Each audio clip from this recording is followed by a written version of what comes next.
This video is to help you as a tradesperson, such as a plumber, electrician, painter and decorator and so on. I've used these techniques, they work. I know other people who've used many of the techniques. Imagine that you have a customer who spent 20,000, 10,000 or a large amount of money on their couch or sofa. They've got like a special rug that they spent 5,000, maybe 10,000 on. And they've got a home that they've done all kinds of things with, top a high-end oven and so on. They value quality. And they have the money to pay. And if you say to them, I've got this cheap thing or whatever, they're not interested. They want the best. So you want to target rich customers, rich people normally, and those of the rich people that would like quality and to spend the money on good things. Let's use an analogy to explain this.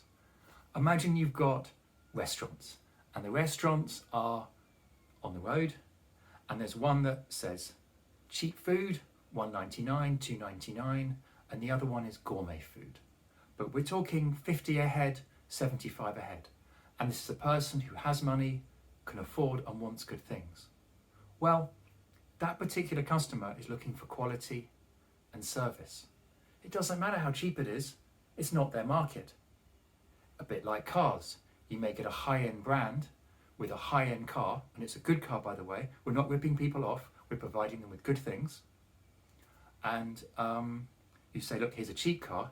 They don't want it. It's not their market. So a lot about selling is about finding the right customers. And often with marketing and salespeople, they're successful because they've managed to focus in on the right customers. So we're going to target going after rich people. Now, to do this, it's going to be about branding, it's going to be about service, it's about areas. Territory is very important, finding out the areas the rich people in. And what do they want? Well, I'm hoping to go into more detail in other videos, but just for the basics, service, speed, and quality. So, a lot of these people are money rich, time poor. They want great service, just get it done.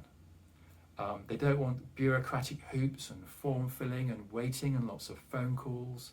They just want you to be there to serve them and just do the job. And they'll pay for that because they're money rich, time poor.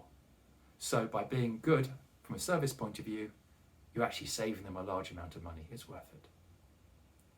Now the next one is speed. Now we're not talking about speed as in you're fast on the job so they get value for money. We're talking speed that there isn't a long wait. Let's take, for example, that there's two tradespeople. One you have to wait 3 months for, they do great work. But the other one has managed to sort it out that it's done next week. And actually, even if they're not free, they've organised to have somebody else who's good and they'll monitor that person, but it's under them, so you know it's going to be good. And it often happens that things that are available now aren't as good as things that are available in 3 months' time, but people choose them because it's available now. Examples are like when you go to a convenience store, and it's a lot more expensive than if you go to a large superstore, but it's available now, and you end up paying more for it. Home delivery pizzas. There's home delivery pizza companies that are very average, but they're quick, they come on time, and that's what you're paying for, as well as other things. And the other thing is quality, of course. And if somebody has spent a fortune on their couch or sofa and so on, and you're cheap, it's not what they want. They want the high end. And a lot of these people aren't tradespeople in the sense that they don't have tradesperson knowledge. They may be a lawyer or something. And so always be aware that they don't actually know the technicalities. So they'll judge you on how you present yourself, how you talk, as in you talk nicely, doesn't have to be smart, but you're actually nice to the person and you're not rude, just basics like that. Are you dressed okay? And so on. But I hope to do other videos about that. So we're now turning ourselves into a high-end service that high-end people want. And there's other factors as well, such as if you present yourself nicely, they're happy to tell their friends that they use you, so it's kind of a status symbol. And there's some brands that people use because they're a status symbol, they'll tell their friends.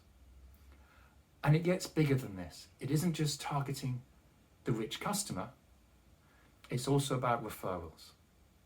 And people tend to know people like themselves to a degree. So the very wealthy people will maybe go to a club or something with other wealthy people and they'll talk.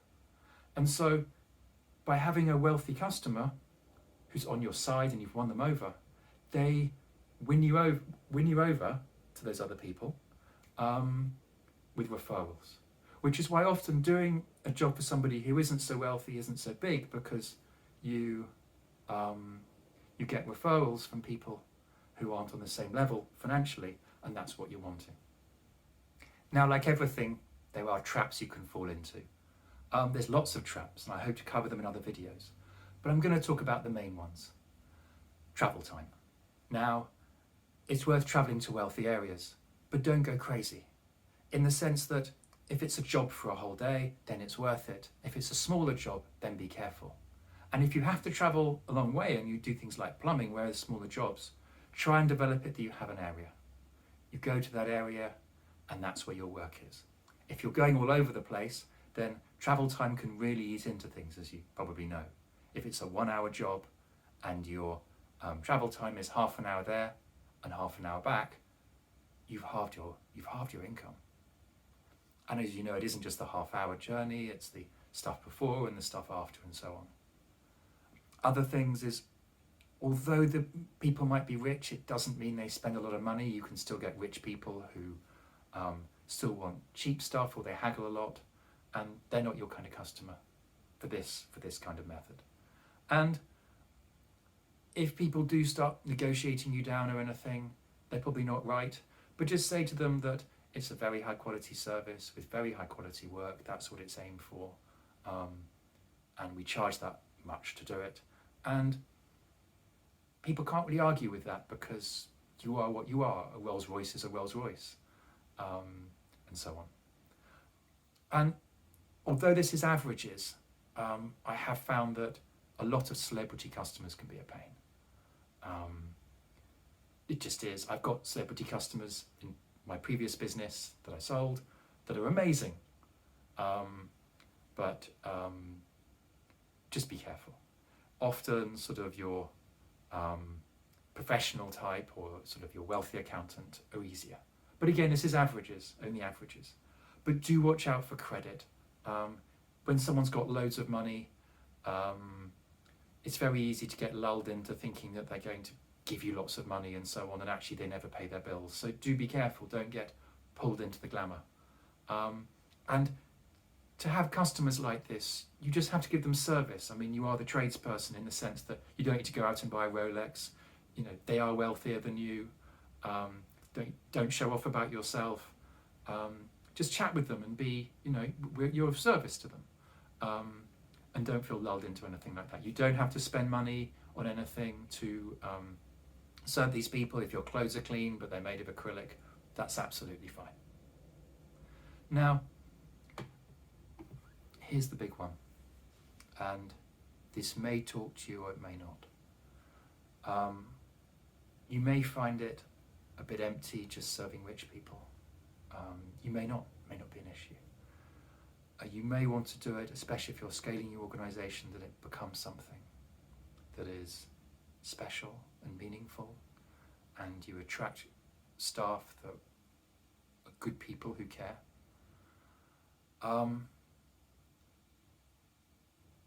And you may get people calling you who are good people, but they're older with unlimited pension who can't afford.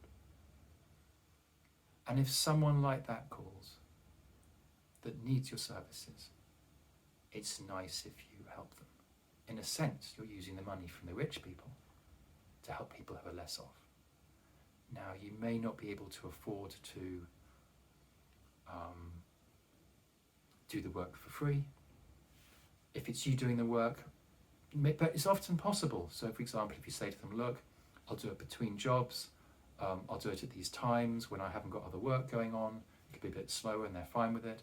If you're a larger business and you've got employees, maybe you do it without a markup, maybe you even let them go direct and they just pay for the materials. But when someone calls who needs your help and so on, if you can help them, it doesn't just help you and have a happier life. doesn't just help them, but it really does make the business more meaningful, and that has huge ramifications when you take people on, when you're running your business, and for people working for you. So I hope you find this useful. These are all ideas that I've tried to one degree or another, and they work. And I'd love to know your thoughts and your comments. I'm learning as I go along, so you might find in a future video I say something completely different because I found something I said really doesn't work, or I found something better. Thank you so much for watching the channel. I really appreciate spending this time with you, and I hope to see you soon.